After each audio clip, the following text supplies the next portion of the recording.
এই কিয়ামত হইবার আগে আরো বড় বড় 30টা আলামত জমিনের মধ্যে হইব। কয়টা আলামত সাবকল? 30টা। এর মধ্যে তাকিয়া দাজ্জাল জমিনের মধ্যে বাহির হইব, ইয়াজুজ মাজুজ জমিনের মধ্যে আইবা, ইমাম মেহদি আলাইহিস সালাম রাসূলুল্লাহর খানদান থেকে জমিনের মধ্যে আইবা, হযরত ঈসা আলাইহিস সালাম জমিনের মধ্যে আইবা। নবুয়তি বিদ্যা নবুয়তি দাবি করনেওয়ালা আরো 30 জন নবী হন তোমার বাহির হইবা। কোন আউযুবিল্লাহ। সূর্য যেটা আছে পূর্ব তাকিয়া পশ্চিম দিকে ডুবে। যেই দিন কিয়ামত হইব এই দিন পশ্চিম পূর্ব তাকিয়া যেই দিন সূর্যটা পশ্চিম দিকে ডুবিব, আর পূর্ব দিকে সূর্যটা পশ্চিম দিক থেকে আর উদিত হইত না। আল্লাহ রাব্বুল আলামিন ফরমান কুরআন শরীফের সূরা ইযা যুলজিলাতিল আরদু জিলজালাহা ওয়া আখরাজাতিল আরদু আসকালাহা ওয়া ক্বালাল ইনসানু মা লাহা ইযা যুলজিলাতিল আরদু জিলজালাহা। যেই দিন এই জমিনে থরথরাইয়া কাঁপা আরম্ভ করব, জমিনে কম্পন আরম্ভ করব। ওয়া আখরাজাতিল আরদু আসকালাহা, আর জমিনের পেটের মধ্যে যা বস্তু আছে সারা জমিনে উগালিয়া বা করব। ওয়া ক্বালাল ইনসানু মা লাহা, এই সময় মানুষ যারা থাকবা তারা হবে এই যে জমিনের মধ্যে কম্পন আরম্ভ হইল, আর জমিনে তার পেট তাকিয়া বস্তুগুলা বাহির করিয়া দিল।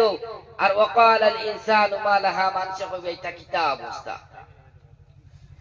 এই যে কিয়ামত যেখানে হইব, আমরা কিয়ামতের উপরে বিশ্বাস করছি। আর হযরত ঈসা আলাইহিস সালাম জমিনের মধ্যে আইবা। আল্লাহর বান্দাগান হযরত ঈসা আলাইহিস সালাম চতুর্থ নম্বর আসমানের মধ্যে এখনো তোমার জীবিত আছো। এর জন্য মুসলমান হযরত মুসা ঈসা আলাইহিস সালাম এই দুনিয়ার জমিনের মধ্যে যাইবা। আইতে গিয়া নবী হইয়া আইতা নাই, আপনার আমার নবী মুহাম্মদুর রাসূলুল্লাহর উম্মত হইয়া আইবা। 500 বছর জমিনের মধ্যে বাঁচিবা, একজন ছেলে সন্তান পাইবা। এই ছেলে সন্তানের নাম হইব তোমার আহমদ। হোক সুবহানাল্লাহ। এতখান আল্লাহর বান্দাগান ঈসা আলাইহিস সালাম জমিনের মধ্যে আইবা, হযরত ইমাম মেহদি জমিনের মধ্যে আইবা, দাজ্জাল জমিনের মধ্যে বাহির হইব। দাজ্জালের এক হাতের মধ্যে দুজখ থাকবো, আর এক হাতের মধ্যে বেহেশত থাকবো। দাজ্জাল নেই মানি লইব গিয়া, দাজ্জাল নেই মানি লইব গিয়া তার দুজখ তার বেহেশতর মধ্যে ঢুকবো। আর দাজ্জাল যে মানত নাই, দাজ্জালের দুজখের মধ্যে ঢুকি যাইব গিয়া। আল্লাহ রাব্বুল আলামিন ইমানদার যারা তারা দাজ্জাল রে মানত না, দাজ্জালের দুজখের মধ্যে ঢুকবা। আল্লাহ রাব্বুল আলামিন এই রকম ইমানদার হল লাগিয়া দাজ্জালের দুজখরে বেহেশত দি পরিণত করি লাইবা। আর দাজ্জাল রে মানিয়া যারা দাজ্জালের বেহেশতর মধ্যে ঢুকিসলা, এই দাজ্জালের বেহেশত খান্দে দুজখ দি পরিণত করি লাইবা। ও মুসলমান লক্ষ্য করো, আমরার ইমানের ভোল্টেজ বাড়ানি লাগবো। আমরা ইমান ওয়ালা বনা লাগবো। আমরা ইমানদার যদিন থাকি না, তাহলে আল্লাহর বান্দাগান আমরা কাল কিয়ামতের ময়দানের দিন আপনি আমি জান্নাতের মধ্যে যাওয়া সম্ভব হইতো না। সাবক লাগা কিয়ামত এই দুনিয়ায় জমিনের মধ্যে হইব। কিয়ামত হওয়ার পরে কিয়ামতের মাঠের মধ্যে দুনিয়ায় জমিনের মধ্যে আপনি আমি যা আমল করছি সম্পূর্ণ আমল মিজানের মধ্যে তোমার তুলইব, মিজানের মধ্যে তুলইব।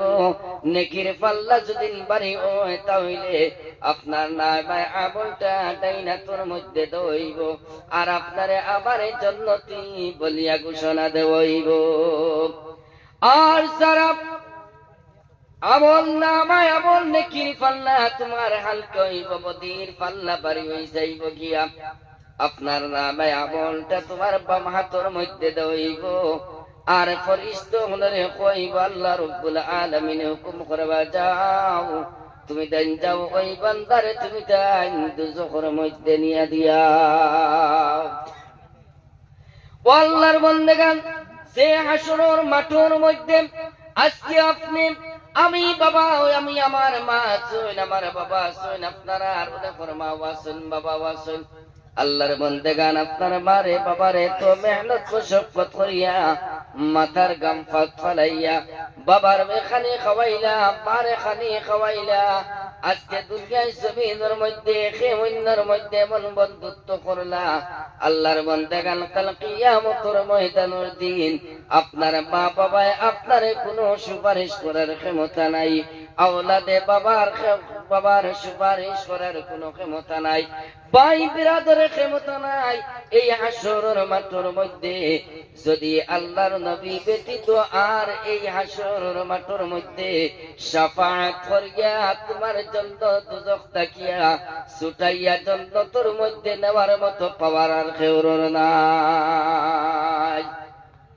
ও আল্লাহর বান্দাগান, যে নবী পাইছেন কাল কিয়ামতের ময়দানের দিন আল্লাহ রাব্বুল আলামিন আমরা নবীরে তো পাওয়া দিবা। আমার নবীর শাফাআত যেত সময় পর্যন্ত আরম্ভ হইতো না, আমার নবীর শাফাআত যতক্ষণ পর্যন্ত আরম্ভ করছেন না, অন্য কোন নবী শাফাআত করা তোমার সম্ভব হইতো না। আল্লাহর বান্দাগান, আমি দীর্ঘ কয়েক মাস বাংলাদেশ ওয়াজের মধ্যে গেলাম, সিলেট এয়ারপোর্টের দ্বারক তনিকার মধ্যে গেলাম, গিয়ে শুনলাম যে শাফাআত নবীর শাফাআত বারই না, এক ধরনের মুসলমান বার হইছেন, হুকা সুবহানাহু নাউযুবিল্লাহ, নবীর শাফাআত মানে না। হয় আরে নবী ইয়া নফসি করিয়া কিয়ামতের ময়দানের দিন উঠিবা, ঠাই তো আমার মতো একজন মানুষ ঠাই নামরার শাফাআত করিয়া তার উম্মতরে কি রকম ভাবে জান্নাতের মধ্যে দিবা, হুকা নাউযুবিল্লাহি মিন যালিক। এই যে আহলে হাদিস লা মাযহাবী যারা আছে, বর্তমানে আমরা ভাবছিলাম যে বাংলাদেশ মনে সীমাবদ্ধ না, দেখা যায় আসাম, বরাকবেলি, ত্রিপুরা স্টেটের মধ্যে এই যে আহলে হাদিস যারা, এই আহলে হাদিস যারা লা মাযহাবী যারা এরা বাস করিয়া আছে, এরা তাকিয়া আল্লাহ রাব্বুল আলামিন আপনারে আমারে হেফাজত করে দানি সারা হুক আল্লাহুম্মা আমিন। আমরা সারা নবীর শাফাআত মানিনি, সাহাবাগণ দূরকে কইবা আমরা আল্লাহর নবীর শাফাআত করবা, নবীর শাফাআত ব্যতীত কোন মানুষের জান্নাতের মধ্যে যাইতে পারতো না। এখানে একমত আছেননি? আমি আপনারা সামনে ত্রিপুরা তাকিয়াইয়া আর কোন কিছু আপনারা দেওয়ার মতো আমার কাছে নাই, তবে আল্লাহর কালাম কুরআন আর আল্লাহর নবীর আহাদিসে নববী তাকিয়া আপনারা সামনে কিতাব দ্বারা প্রমাণিত করিয়া দিয়া যাইমু। আমার নবী আকায়ে নামদার তাজদার মদিনা সরওয়ারে কায়নাত নবী মুহাম্মদ আরবি সাল্লাল্লাহু আলাইহি ওয়াসাল্লাম শাফাআত করবা, হুক সুবহানাল্লাহ। আল্লাহর বান্দাগান, আমি আপনারা সামনে আগে কইছি যে দীর্ঘ সময় আপনারা সময় লম্বা টাইম আমি আলোচনা করতাম না। আল্লাহর বান্দাগান, আমি আপনারা সামনে আল্লাহর কালাম কুরআন শরীফ থেকে আয়াত পড়িলাম, আসা আইয়াবুসাকা রাব্বুকা মাকামান মাহমুদা। আল্লাহ রাব্বুল আলামিন আয়াত কারীমার মধ্যে ফরমায়, কাল কিয়ামতের ময়দানের দিন ও নবী আপনারে আমি এক জায়গা দান করব, যেই জায়গার নাম হইয়া তা হবে মুকামে মাহমুদ, হুক সুবহানাল্লাহ। যেটা আপনারা কিছু সময় আগে আপনারা আযান দেওয়া হইছে, আযান দেওয়ার পরে আপনারা আযান দেওয়া হইছে না, আযান দেওয়া হইছে তো আযান দেওয়ার পরে আপনারা দোয়া করছেন, আল্লাহুম্মা রাব্বা হাযিদ দাওয়াতিত তাম্মা والصلاة القائمة آت محمد الوسيلة والفضيلة والدرجة الرافعة وبعثه مقاما محمودا الذي وعدته وارزقنا شفاعته يوم القيامة. আল্লাহর বান্দাগান, আমরা আযানের মধ্যে মুকামে মাহমুদ শব্দটা পাইছি তো, মুকামে মাহমুদ শব্দটা পাইছি। আর আল্লাহর কালাম কুরআন শরীফের মধ্যে আল্লাহ রাব্বুল আলামিন ফরমান, ওয়া নবী কাল কিয়ামতের ময়দানের দিন আপনার এমন একটা জায়গা দান করব যে জায়গার নাম এটা হবে কি মুকামে মাহমুদ। এখন মুকামে মাহমুদ কিটা? আল্লাহর বান্দাগান, কাল কিয়ামতের ময়দানের দিন আমরা নবী ব্যতীত আরো নবী হলে শাফাআত করবা, কিন্তু আমার নবী শাফাআতের দরওয়াজা যতক্ষণ পর্যন্ত পৌঁছায় না ততক্ষণ পর্যন্ত অন্য কোন নবী শাফাআত করা সম্ভব হইত না। আল্লাহর নবীর সাহাবী হযরত উসমান ইবনে আফফান রাদিয়াল্লাহু তাআলা আনহু থেকে হাদিস রওয়ায়াত, আল্লাহর রাসূল সাল্লাল্লাহু আলাইহি ওয়াসাল্লাম ফরমান, ইয়াশফাউ ইয়াওমাল কিয়ামা, কিয়ামতের ময়দানের দিন ইয়াশফাউ ইয়াওমাল কিয়ামাতি সালাসা, কিয়ামতের ময়দানের দিন তিন গ্রহ মানুষে শাফাআত করবা। হোক সুবহানাল্লাহ। আল আম্বিয়া, নবী ওখানে তোমার সুপারিশ করবা। সুম্মাল উলামা, উলামায়ে কেরাম ওখানে সুপারিশ করবা। সুম্মা শুহাদা, শুহাদায়ে কেরাম ওখানে সুপারিশ করবা। এই হাদিসের শরার মধ্যে আম্বিয়ায়ে কেরাম ওখানে সুপারিশ করবা, কিন্তু আমার নবীর আগে সুপারিশের দরওয়াজা খুলে হইতো না। উলামায়ে কেরাম ওখানে সুপারিশ করবা, কিন্তু উলামার মধ্যে আবার দুই জাত উলামা আছেন। এক গুড়া উলামা হইয়া তাহলে কি উলামায়ে হক, আর এক গুড়া উলামায়ে সুম। এখন হক উলামায়ে খারাপ, আপনারা আমারও তো আলিম দেখলাম, পাগড়ি মাথার মধ্যে দেখলাম, পাঞ্জাবি শরীরের মধ্যে দেখলাম। আল্লাহর বান্দাগান, ইলাও তো আলিম আছেন যারা তোমার কি করন হক আর না হক উলামায়ে আলিম হকলে আপনারা কি রকম ভাবে চিন পাইবা? আল্লাহর বান্দাগান, উলামায়ে হকেরা যারা আমবানসর সামনে আল্লাহর নবীর আহাদিসে নববী তাকিয়া, আল্লাহর কালামুল্লাহ শরীফ তাকিয়া আয়াতগুলোর মধ্যে যে কথাগুলো আইছে হক হক ভাবে যেখানে আইছে ওখানে তোরে মানুষরে বুঝাইয়া বর্ণনা করিয়া দিতরা। জেলাখান হাদিস আইছে ওরকম বুঝাই দিতরা, জেলাখান কুরআন শরীফের মধ্যে আল্লাহ কইছেন ওই রকম ভাবে বুঝাই দিতরা। ওই রকম যারা উলামায়ে কেরাম হলে এই রকম ভাবে তোমার হক ভাবে বুঝাই দেন, এই রকম উলামায়ে কেরাম হলই লাগি হক। আর যারা আলিম হলে আল্লাহর নবী হাদিস শরীফের মধ্যে কইছেন একটা, আল্লাহর নবী তোমার কইছেন একটা, আর বেটায় বুঝারাইয়া তার দলের মধ্যে নেওয়ার লাগি আর এক ফাকির। ও আল্লাহর বান্দাগান, লক্ষ্য করো এই হাদিস দ্বারা তোমার হক ভাবে আম্মানসর সামনে বর্ণনা করতো নাই, কুরআন থেকে হক বর্ণনা করতো নাই, না হক ভাবে মানুষরে বুঝাইব।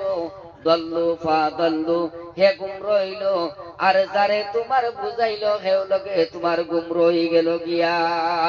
এর কারণে ও শ্রেণীর আলিম হলে কাল কিয়ামতের ময়দানের দিন সুপারিশ করবা যে আলিম হল হক রাস্তার মধ্যে আসলা আর ইহদিনাস সিরাতাল মুস্তাকিমের উপরে সাবিত কদম আসলাম।